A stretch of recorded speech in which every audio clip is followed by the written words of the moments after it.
ફૂટેજના આધારે ચોર ટોળકીની પ્રાંતિજમાંથી ઝડપી લેવાયા છે। પ્રાંતિજ પોલીસે નાકાબંધી કરી તમામ ચોરોને ઘરના એક ધાવા પરથી ઝડપી લીધા છે। સોના ચાંદીના દાગીના સહિત 8 લાખનો મુદ્દામાલ કબજે કરવામાં આવ્યો। કતારગામ વિસ્તારમાંથી રાત્રિના સમયે ચોરી કરી આરોપીઓ ફરાર થયા। આરોપી પાસે 4 પિસ્તોલ 5 જીવતા કાર્ટ્રિજ પણ કબજે કર્યા છે। આ ગુનામાં પકડાયેલ ચારેય આરોપીઓ મેરઠ ઉત્તર પ્રદેશના રહેવાસીઓ છે। જે આરોપીઓ પાસેથી પ્રાંતિજ પોલીસે એક પિસ્તોલ, કાર્ટ્રિજ નંગ 5, સોના ચાંદીના દાગીના રૂપિયા 8,90,458 મળી કુલ 13,50,958નો મુદ્દામાલ કબજે કરેલ છે। તો તમામ આ કતારગામમાં ઘરફોડ ચોરીના કેસ ઉકેલાયા હોવાની પ્રાથમિક જાણકારી પણ મળી રહી છે। હજુ પણ પોલીસ તપાસ કરી રહી છે। પોલીસે 4 ચોરને પ્રાંતિજમાંથી ઝડપી લીધા છે। બોલાચાલી બાદ રાત્રિના સમયે પથ્થરમારો કરવામાં આવ્યો। એક જૂથ દ્વારા ચોક્કસ કાવતરું રચી પથ્થર સહિતનો સામાન એકઠો કરી મોડી રાત્રે લાઇટ બંધ કરી હુમલો કરવામાં આવ્યો। જેમાં બારીઓના કાચ, વાહનોમાં તોડફોડ કરવામાં આવી છે।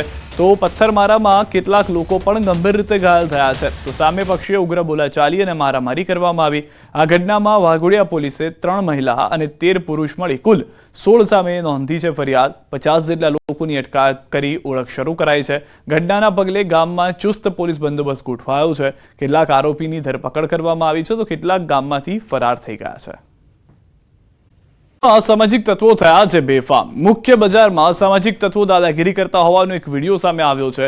ભર બજારે બબાલ થતા લોકોના ટોળે એકત્રિત થયા હતા। એક યુવક દ્વારા બીજા યુવકને ભર બજારે મારવામાં આવ્યો। થરાદ પોલીસે 2 ઇસમની પોલીસ સ્ટેશનમાં અટકાયત કરી તપાસ હાથ ધરી।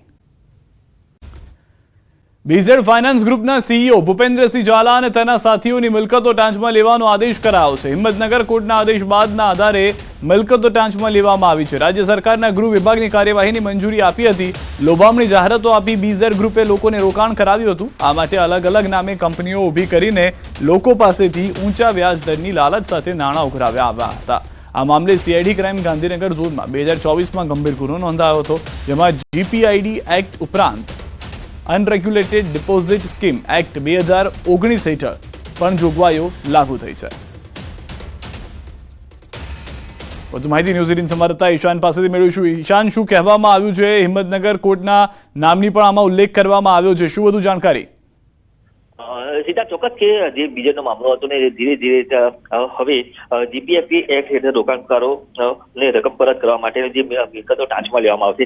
નોંધનીય છે કે જે હિંમતનગર, તલોદ, માલપુર, માણસા, મોડાસા સહિતના મામલતદારોને કાર્યવાહી માટે પત્ર પણ લખાયું છે। તો આ ઉપરાંત જે સાબરકાંઠા, અરવલ્લી, ગાંધીનગર જિલ્લામાં પણ તેની કેટલીક મિલકતો આવી ટાંચમાં લેવામાં આવશે।